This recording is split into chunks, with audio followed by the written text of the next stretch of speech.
Muchas gracias hasta aquí. Vamos a darle paso a la doctora Carmen Mesa Ingar, que ya está presente, doctora. Sabemos que usted acaba de llegar de Roma, Sí, Italia, y sí. que también hoy es un día muy especial. Un saludo y un abrazo, porque a pesar que es su cumpleaños, está usted aquí presente. Un saludo de nuestro grupo. Muchas Muchas gracias, gracias. doctora. Y como dice el dicho, lo bueno se hace esperar. Tome el uso, doctora, No, de la palabra. complicación de mi celular que siempre me acompaña a todas partes y no sé por qué se ha cruzado hoy día, entonces he tenido que abrir la computadora, que gracias a Dios siquiera me ha servido para poder escuchar esta conferencia magistral de la doctora María del Pilar, que es una excelente expositora y una esperanza para la juridicidad peruana, porque realmente ella en las aulas abre el campo pues de la justicia, de la verdad, a las nuevas generaciones, que eso es un gran valor. Yo la aplaudo desde cualquier lado por todo el trabajo que hace y porque está presente en varias universidades, Muchas dirigiendo. gracias, doctora. Y recordar que usted es mi maestra, y siempre le vamos a deber ese respeto. Vamos a darle el uso de la palabra al doctor Fernando, que es nuestro anfitrión esta noche, y qué bonito el género masculino y femenino trabajamos en conjunto. Doctor, va a dar la apertura. Gracias. Gracias, muy amable, estimada doctora María Guzmán Cobeña. Doctora Carmen Mesa Ingar. La doctora Carmen Mesa Ingar es abogada con grados y títulos, doctora por la Universidad Nacional Mayor de San Marcos, abogada por la Pontificia Universidad Católica del Perú, bachiller por la Pontificia Universidad Católica del Perú, siendo estudiante de una segunda especialización, experta en administración pública por el Instituto Nacional de Administración Pública, INAPESAT, Escuela Superior de Administración Pública del Instituto Nacional de Administración Pública, periodista profesional colegiada, Colegio de Periodistas de Lima, siguió estudios de Ciencias Económicas y Ciencias Sociales por la Universidad Católica del Perú. Su tesis de bachiller fue la reforma del sistema electoral, inspiró a la ley número 14.250, aún vigente, y creó el sistema de cifras repartidoras por la Universidad Católica del Perú. Doctora Carmen Mesa Ingar, es un honor tenerla presente en esta mesa de investigación con su tema denominado el interés superior del niño en tiempo de pandemia. Doctora, tiene el uso de la palabra. Muchas gracias. Muy agradecida, el doctor es muy amable conmigo y todo el auditorio. Yo agradezco mucho la invitación que me ha hecho la doctora Guzmán, que realmente para nosotros es realmente un ejemplo de trabajo y de esfuerzo, ¿no?, frente a una comunidad tan importante como es el campo del derecho. Esta participación mía, que me hace desde el punto de vista de los niños, quizá porque también siempre me he esforzado en participar en enmiendas que han tenido lugar en el Código del Niño y Adolescente, gracias a mi representación de la universidad más antigua del país, y sobre todo porque hemos podido lograr que en el título preliminar del Código de los Niños y Adolescentes figure cuál es el respeto que se debe a la vida. Ahí dice, en el título preliminar, artículo 1, que el niño es desde la concepción hasta los 12 años. De 12 a 18 ya es adolescente, después es adulto, aunque tenemos la ley de la juventud también, que va de los 15 a los 29 años y que respeta la paternidad prorrogada, porque lógicamente cualquiera cumple 18 años, pero no sale de su casa. En otros países quizás buscan su trabajo, etcétera, cuando se acercan a los 20, pero nosotros tenemos esta legislación tan interesante que a los 18 se es adulto por la magnífica reforma del artículo 7º del Código Civil del año 36, antes que la Constitución del 79, porque el Perú antes decía la mayoría de edad es a los 21, y veíamos que en los bancos muchas veces jóvenes de 18 años, padres de familia, no podían sacar su dinero ganado en las fábricas o en centros de trabajo, porque ellos mismos habían depositado. Entonces, ¿qué ocurría? Los bancos les decían, tú no eres mayor de edad, ¿cómo puedes venir a recoger el dinero? Pero yo lo he guardado, es mi dinero del trabajo. Sí, sabemos, todos sabemos eso. El problema es, el mayor de edad dispone del dinero. Tienes que venir con tu tutor o padre de familia. El padre no estaba y lógicamente porque estaba en provincia o había fallecido o tantos problemas que hay de las familias que a veces los hijos viven en una ciudad y los padres en otra, ¿cómo podía acompañarlo? Tenía que pedirle a un tío, a un primo que sea mayor de edad, pierda su trabajo y lo acompaña al banco. Y eso cuánto mal económico causaba, no solamente a él, a su familiar.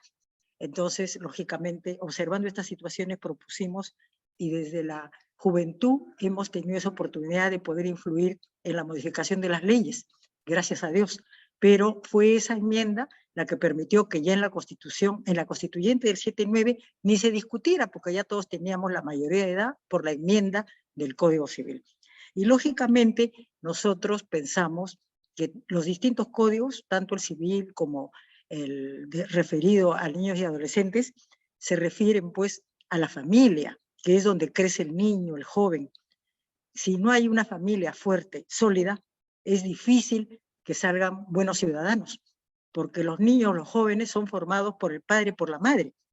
Si hay una condición auténtica de padres dedicados a sus hijos 100%, sobre todo por el cariño, porque lógico que tienen que trabajar, antes trabajaba el padre, hoy trabaja el padre y la madre, pero sabemos de los esfuerzos enormes, incluso de madres profesionales, por estar con sus hijos a la hora que ellos hacen sus temas, por ejemplo. Es muy importante la conversación de las generaciones, la ilustración y también el acompañamiento en descifrar a veces los problemas tan difíciles de las matemáticas modernas que se le presentan en el colegio ahora a los niños que avanzan, ¿no? La cultura avanza, se descubren nuevas formas de enseñanza, de pedagogía, pero los padres de familia también tienen que acompañar en todos esos esfuerzos a los niños, a los jóvenes, porque si no estamos ahondando la crisis de la familia peruana que ya existe.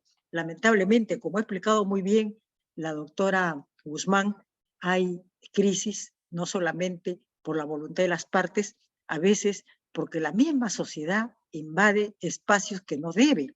¿Cuántas veces nos vemos en las páginas policiales de los diarios que familias honorables, porque así sean muy pobres, son honorables cuando crían a sus hijos, educan en lo mejor que pueden, pero hacen su fiestecita inocentemente sin preocuparse de todos los aspectos que debe dar una familia?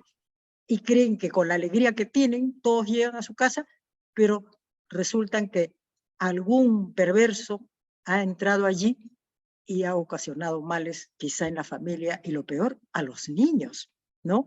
Vemos que a veces son violados niños o niñas porque hubo fiesta familiar y nadie se dio cuenta y los perversos se habían filtrado, entonces, o los criminales. Entonces, ¿cómo es posible que la familia no esté preparada para cuidar a los suyos? Porque si va a hacer una fiesta, alguien, una persona mayor, tiene que dedicarse a ver cómo van a estar los niños, porque algún rato tendrán que dormir o tendrán que apartarse de la fiesta. ¿Y quién los va a cuidar? ¿Quién los mira? ¿Quién los acompaña? ¿No? Entonces, muchas veces, pues, la inocencia de los jóvenes, padres de familia, creen que todos son buenos como ellos, pero no es así. Entonces, el mal entra a la casa de las familias notables, pobres, pero humildes y modestas, de todo corazón, son superiores por su moral y sin embargo sufren el impacto de los delincuentes. Por eso es que tantos delitos se ven en el Perú, sobre todo en algunas familias que no tienen suficiente educación familiar, ¿no? Como decía la primera senadora elegida, Irene Silva Santolaya, la educación familiar es la base del desarrollo. Y tenía mucha razón, porque tanto los profesores Cornejo Chávez como León Baranderán y tantos maestros, también el doctor Miranda, ilustre profesor y después tribuno, nos han enseñado, ¿no?, lo que significa el derecho a familia. Comenzar por la célula básica de la sociedad, donde crecen los niños, donde son hechos los ciudadanos, día a día con el ejemplo de los padres, pero también aprendiendo de sus maestros y convirtiendo eso en una tertulia hogareña, porque los niños aplicados quieren hacer sus temas, o aunque estén jugando y después los padres les digan, ven, ¿y cuál es tu lección? De todos modos llegan pues a consultar y el padre y la madre se comportan como si fueran pues unos estudiantes más identificados con las preocupaciones de sus hijos. Eso es lo que salva la crisis familiar peruana, porque lamentablemente tenemos también costa, sierra, selva, norte, centro, sur, gente muy organizada, amorosa con sus hijos, pero también a veces mucha improvisación o también un gran descuido en la formación de niñas o de jóvenes que no asumen su responsabilidad adolescente o juvenil. Entonces, la crisis abunda porque en realidad esa crisis no es pues de una persona o dos, a veces son de cientos o de miles, como informan muchas veces las estadísticas de la policía, de la justicia, cuando leemos nosotros esos informes que a veces van incluso al Instituto Nacional de Informática. Entonces nos encontramos que tanto la separación como el divorcio o casos de mala organización de la familia traen consecuencias muy graves en la formación de los niños, sobre todo de los jóvenes, porque los jóvenes son parte fundamental de la familia y están todavía en etapa de preparación, formación, aprendizaje, y ellos en realidad reciben ese ejemplo de los padres o de la familia donde han crecido. Entonces, para nosotros la primera escuela son los padres, como cuántos intelectuales que en su tesis han puesto a mis queridos padres que hicieron mi vida feliz. Bueno, uno dice, ¿dónde está la felicidad, no? Porque hay que ser a veces ingenuo para creer en eso. Sin embargo, la gente pura, los niños, los jóvenes, nos dan esa lección.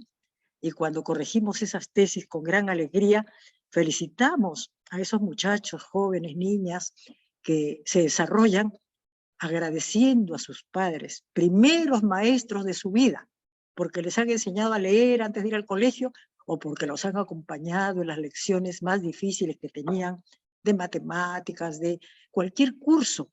Para los niños puede ser a veces complicado, pero allí la presencia de los padres ha sido estimulante, protectora y nos da pues estos frutos, ¿no?, de grandes profesionales como los que nos acompañan hoy día y que son ejemplo de presencia y actuación profesional y personal. En realidad hay flagelos pues que afectan a la niñez y juventud como a la familia, ¿no? Como la separación, el divorcio, la nulidad de matrimonio y la facilitación de esos divorcios que hubo, por ejemplo, divorcio municipal. Ya no me refiero al notarial porque ahí hay profesionales del derecho, pero en las municipalidades que deberían estar calificadas según la ley. Por ejemplo, la Municipalidad de Lima es una de las municipalidades principales de Sudamérica. Sin embargo, ¿qué ocurrió? En clase, una de las estudiantes es asistente social y en la Municipalidad de Lima había visto la queja de una señora que llega y le pregunta a ella como asistente social, ¿qué me pasará, señorita, si yo he venido con mi esposo a solicitar el divorcio municipal porque no tenemos hijos y somos adultos, ¿no?, sin bienes?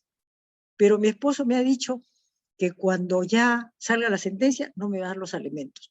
Entonces el asistente social le pregunta, como es estudiante de Derecho y sabe, le pregunta, ¿pero cómo? ¿No declaraste que recibes alimentos?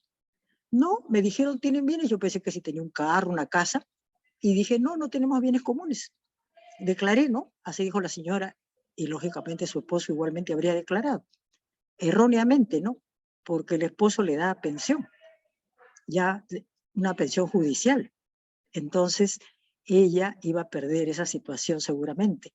Felizmente, la asistente social la acompañó a la parte donde había iniciado el trámite y salió el abogado y le pregunté, ¿qué es usted, señora? Yo vine la vez pasada con mi esposo, etcétera. ¿Cómo se llama?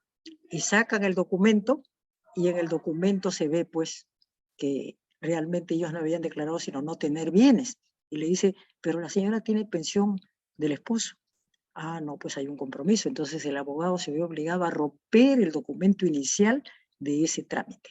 Imagínense, sucede en la Municipalidad de Lima. ¿Qué ocurrirá en otros municipios del país que se entiende que están bien organizados porque tienen asesoría jurídica, pero que tienen por eso el visto bueno del Ministerio de Justicia para proceder a estos divorcios?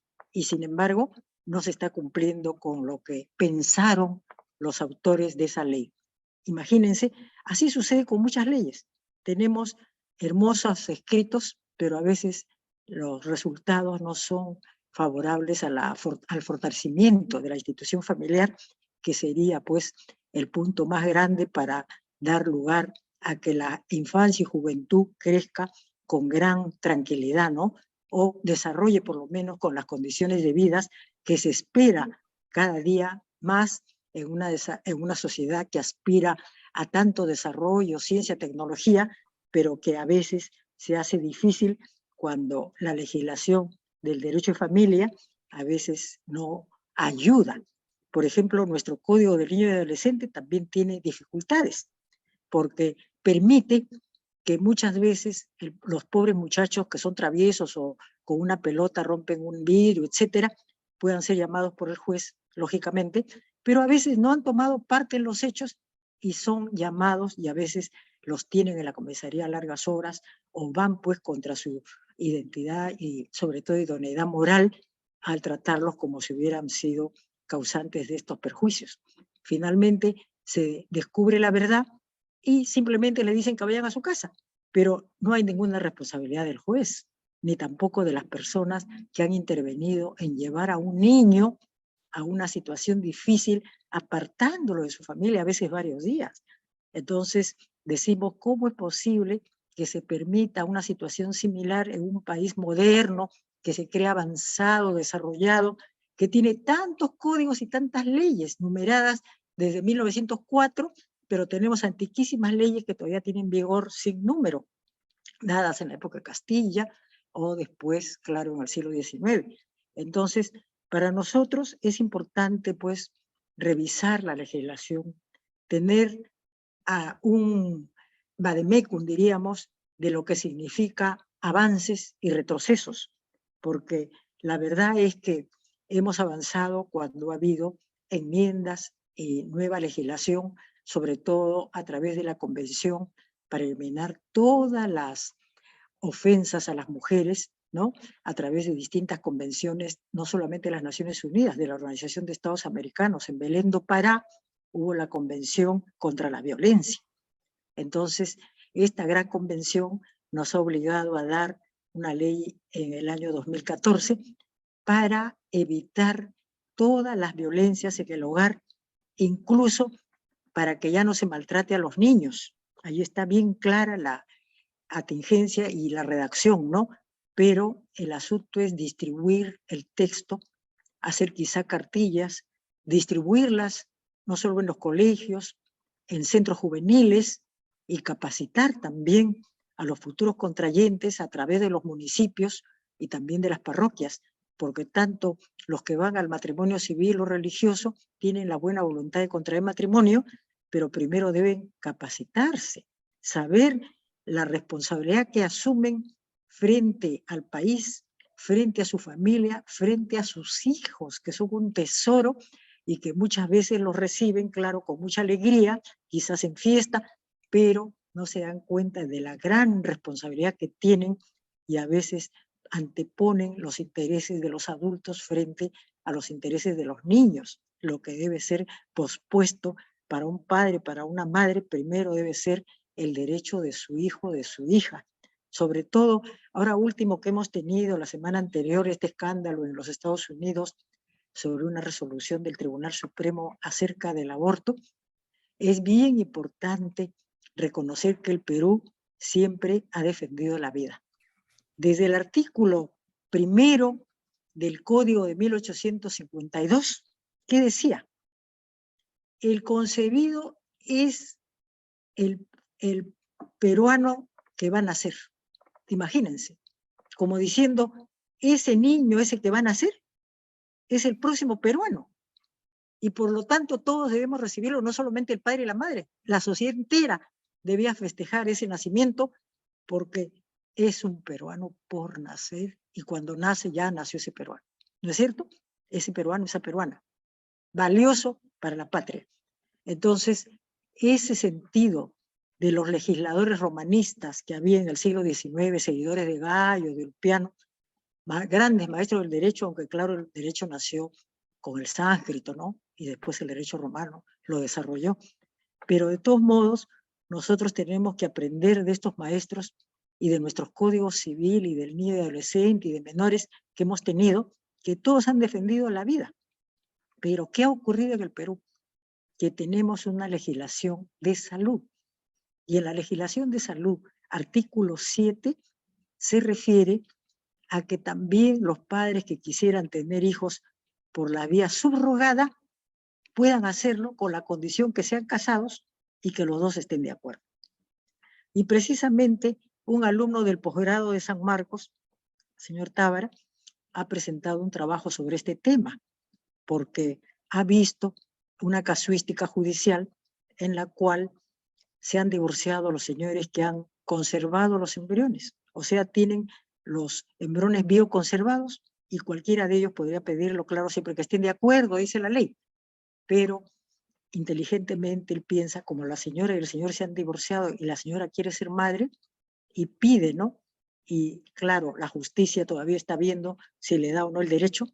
Entonces, está haciendo su tesis de doctorado sobre ese derecho de la mujer que ya que participó en ese experimento, por lo menos pueda tener el derecho a tener ese hijo que estaba esperando, que lo había tenido en embrión bioconservado. Imagínense. O sea, situaciones que se dan, avanza la tecnología médica y también va el derecho. Pero en otros países son los códigos civiles que se refieren al matrimonio, a los hijos, etcétera, los que ven estos temas. Pero acá no, porque los juristas del año 84 prefirieron no decir ni A ni B frente a los nacimientos artificiales que ya se habían producido desde 1970. Entonces, lógicamente, la situación ha sido difícil para los médicos, porque muchas veces los peruanos que quieren tener hijos en forma artificial van a Colombia, Argentina, a España, donde ya hay legislación, y resulta que acá no eran atendidos. Bueno, después se abrieron algunas clínicas seguramente ampliando su atención y por eso los médicos pidieron que la ley de salud se regulara esta situación de los médicos que atienden estos casos. Y justamente allí se pone, pues no, que también deben estar de acuerdo, etcétera, como diciendo que si hay esta excepción, por lo menos sea que la pareja esté de acuerdo, que los padres los reciban con cariño, etcétera, en esta situación novísima de la ciencia, bueno, de la tecnología médica que ha ido avanzando en otros países desde el año 70, pero que se practica entre nosotros. Entonces, por eso es pues que nosotros tenemos que estar muchas veces pendientes de muchos asuntos que no están solamente en nuestros códigos, sino también en leyes que a veces tratan de situaciones que afectan a la intimidad de la familia, porque la familia somos todos, especialmente, claro, los que estamos viviendo en el Perú, aunque hay peruanos en el exterior que también tienen que seguir de acuerdo a ley las leyes del matrimonio contraído en el Perú. Ahora, la ley del matrimonio se sigue de acuerdo a dónde se contrajo el matrimonio, ¿no? Igual la ley de sucesiones. Entonces, evidentemente, pues, que nosotros tenemos que ver distinto articulado de nuestro código, también, así como algunos artículos, como decimos, del Código de los Niños y Adolescentes, que se refieren a la conducta judicial frente a los menores y que realmente tendrían que afectar no solamente la conducta de la patria potestad, sino también de la sociedad frente a los hechos que suceden, donde los actores o protagonistas son niños o jóvenes menores de edad.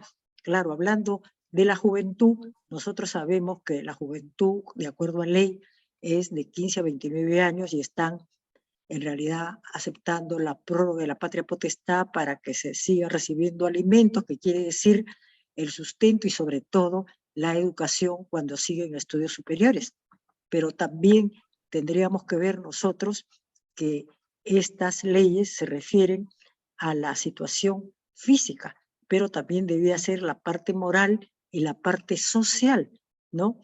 Que a veces no está contemplada y que podría corresponder también a modificar varios códigos referidos a la situación de estos niños o menores de 12, adolescentes de 12 a 18, jóvenes de 15 a 29, pero jóvenes menores de edad de 15 a 18 y jóvenes mayores de edad de 18 a 29, protegidos algunos por la ley de la prórroga de la patria potestad, otros que siguen normalmente sus estudios y rápido se gradúan, o también trabajan a veces, apenas son mayores de edad, o quizá antes ya consiguen pues su plena independencia seguramente, o por lo menos si actúan como adultos tendrán que ayudar a su familia si la necesitan, ¿no?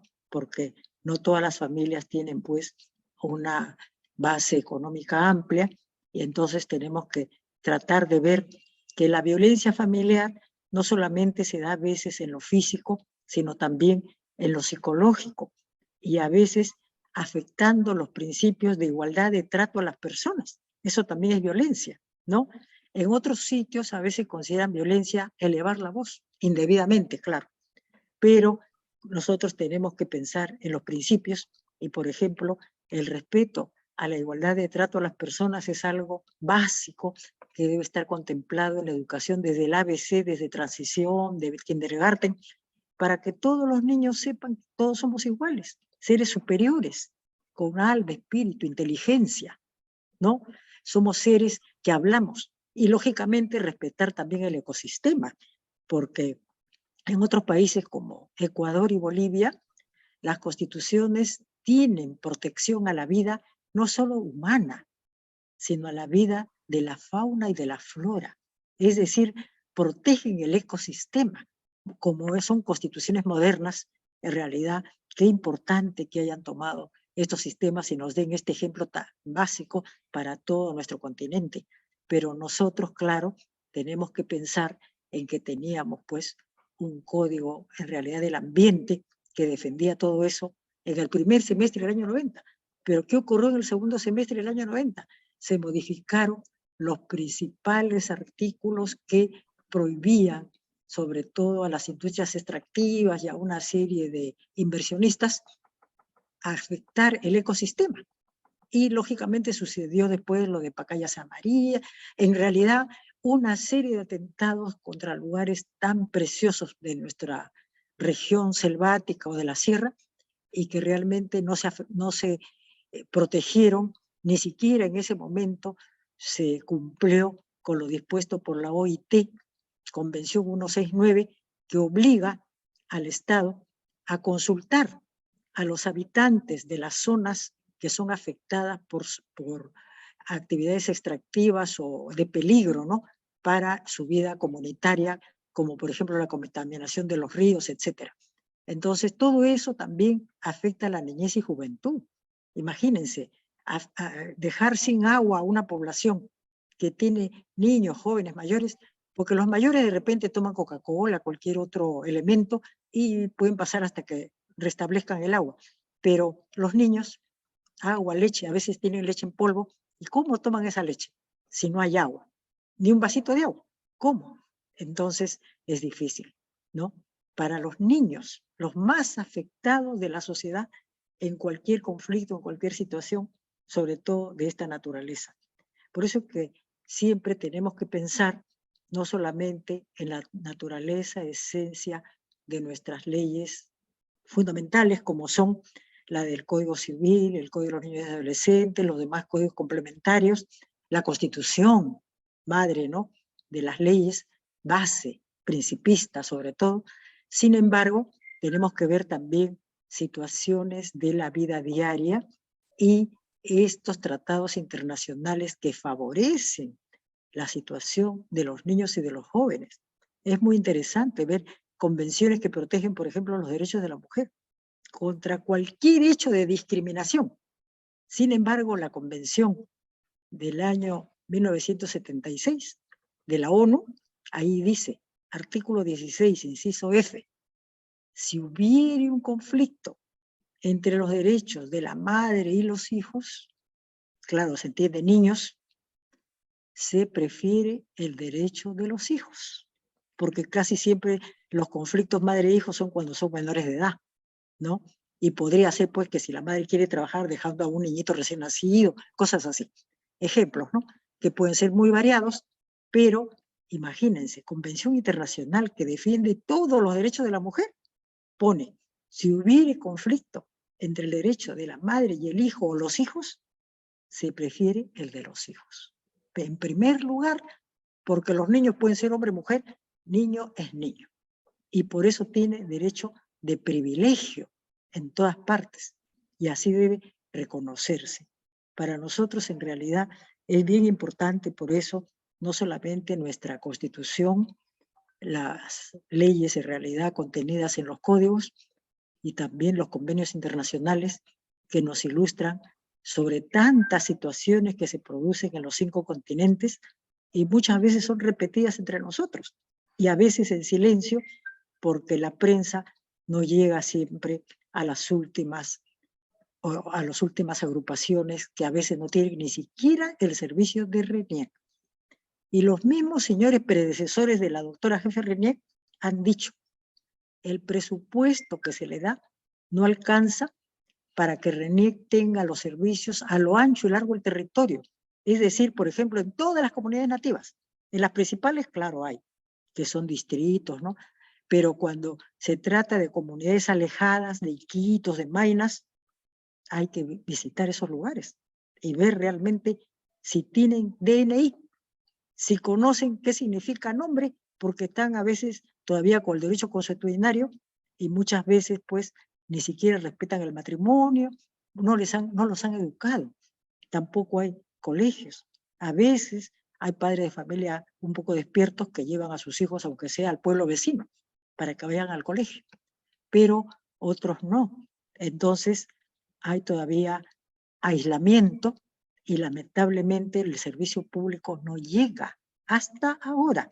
Y eso es una falta del Estado muy grave, una falta de presupuesto nacional y sobre todo no tener la documentación del DNI del pleno de la población es gravísimo, porque un niño sin DNI no existe ni para el Seguro Social, ni para el hospital, y claro, los médicos que los ven de repente si pasan por ahí los atienden, ¿no? Porque son humanitarios, pero no se trata pues de tener a personas anónimas sin registro cuando vivimos en una sociedad donde todos tenemos nuestros nombres y apellidos registrados. Imposible, ¿no? Debía ser, pero ocurre en el Perú, lamentablemente, ¿no? A mí me parece que ese es uno de los grandes daños, aparte de la población más necesitada, porque los que están lejos de la cultura, lejos de los centros de comunicación, lejos de la vida informada, etcétera, esos necesitan más presencia. Y quizá pues ahora se esté haciendo algo. Yo espero que la doctora Boluarte, que es la inclusión social, hagan, ¿no? Porque tiene grandes asesoras como la doctora Magallanes, una gran jurista, y espero pues que estén haciendo algo por nuestra sociedad que todavía necesita del presupuesto y del servicio nacional, porque si no hay Estado en todas las localidades, lamentablemente no puede haber tampoco una supervisión, no se instalan los colegios, entonces todas estas poblaciones dependen de localidades lejanas, ¿no? Niños que tienen que caminar kilómetros para ir a un colegio. Es terrible.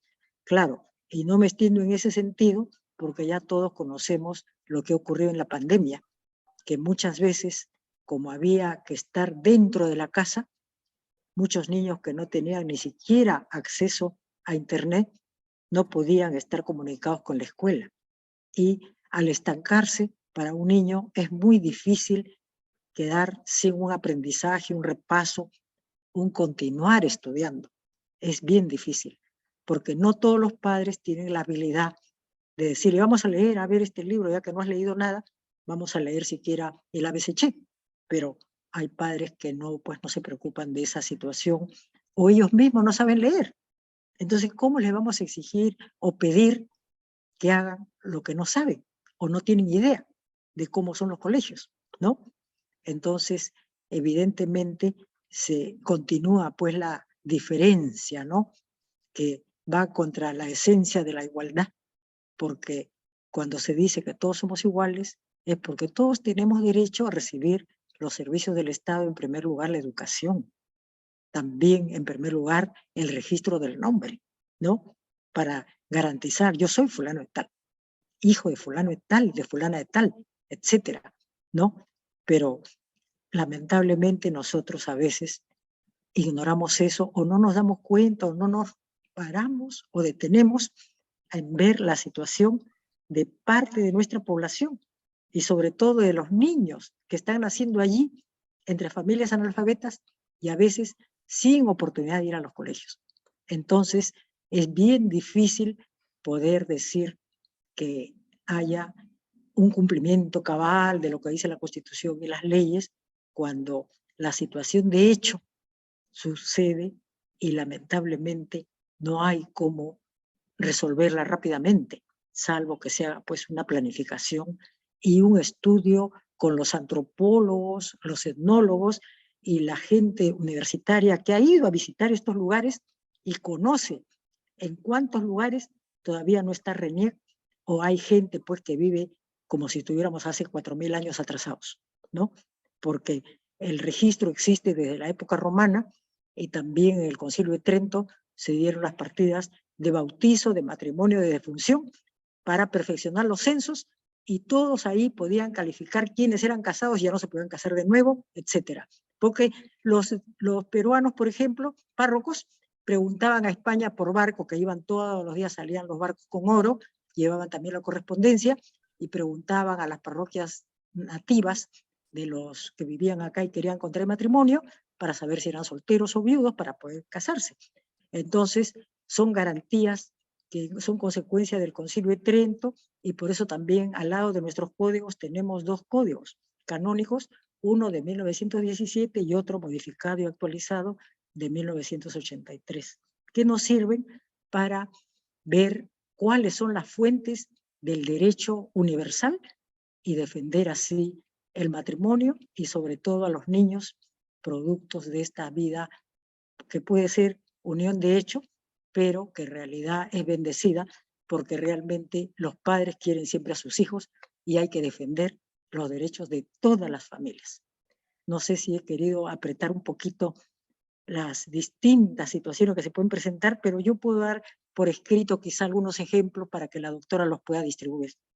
Yo Muy les amable, agradezco doctora. muchísimo. Muchas Gracias, gracias. doctora. Yo sé que el tiempo siempre es tirano y vamos, con el permiso del doctor Latorre, a pasar a la rueda de preguntas. Le agradecemos desde ya. El doctor Latorre, desea, por favor, dirigirse a la doctora Mesa.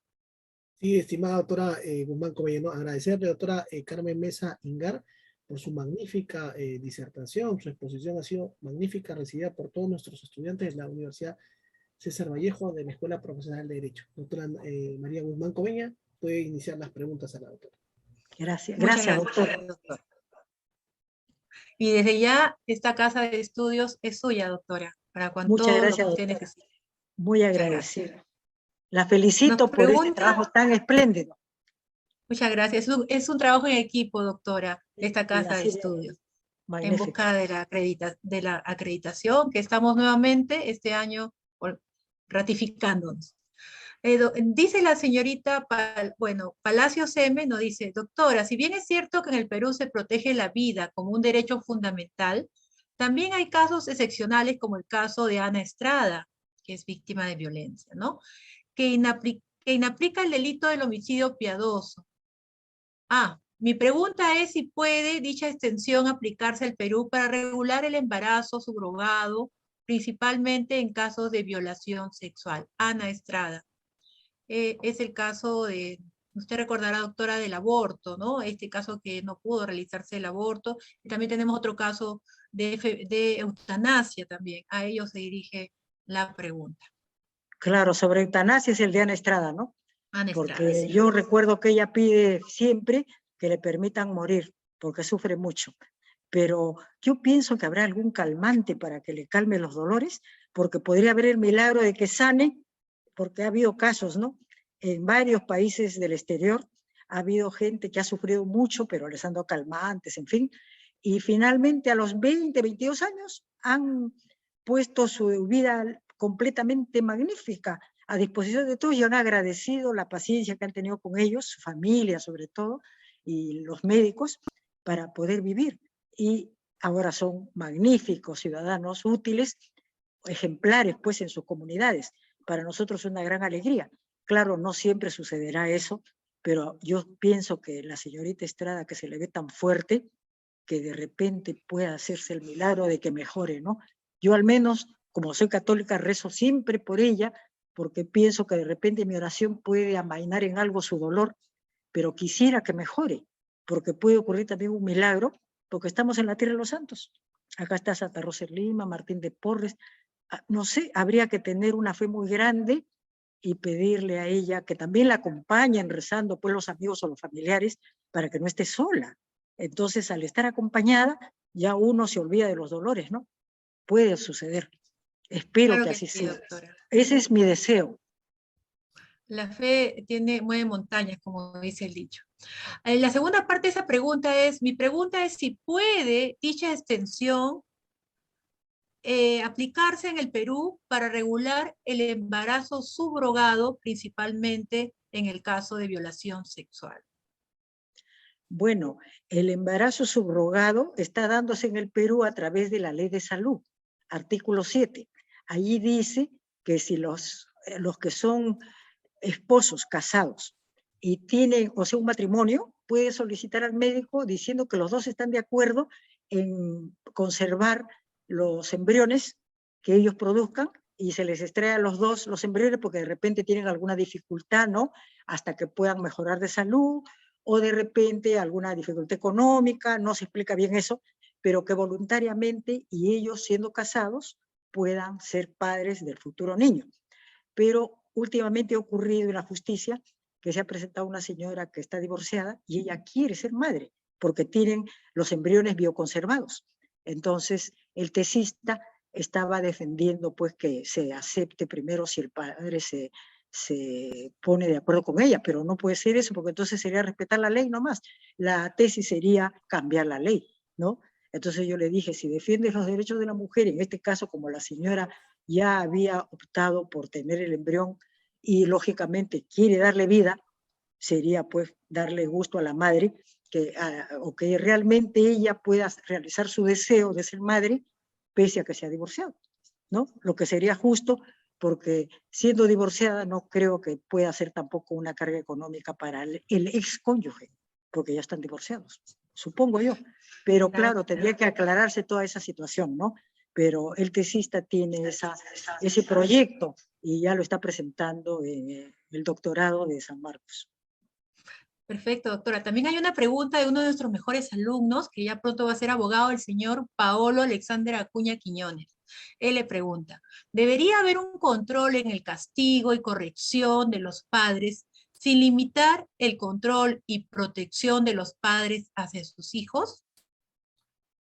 Bueno, los castigos están prohibidos, pues, si recordemos la ley 3304 del año 14, en base de la Convención Internacional para evitar la violencia, para evitar, prevenir y sancionar la violencia contra la mujer.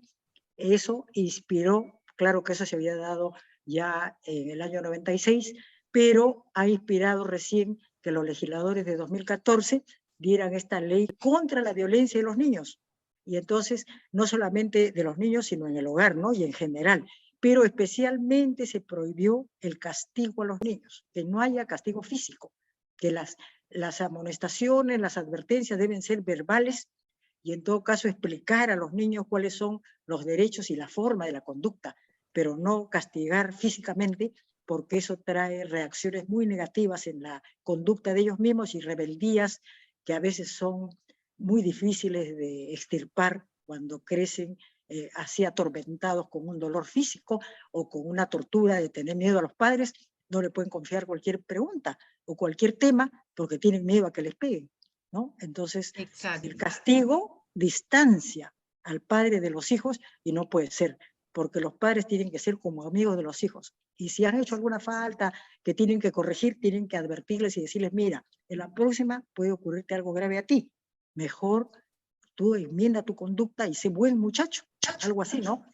Porque, Claro o que sí. niña o joven, porque realmente tienen pues que recibir buenos ejemplos y consejos más que nada de los padres y también ejemplo, porque tampoco se puede ser un mentiroso y decirle al niño, tú no mientas, como ocurre a veces en esos ejemplos que uno ve por la televisión, ¿no?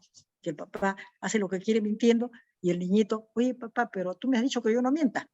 Y entonces, ¿cómo el niño le dice eso al padre, ¿no? Que es una tristeza. Así puede ocurrir, ¿no es cierto?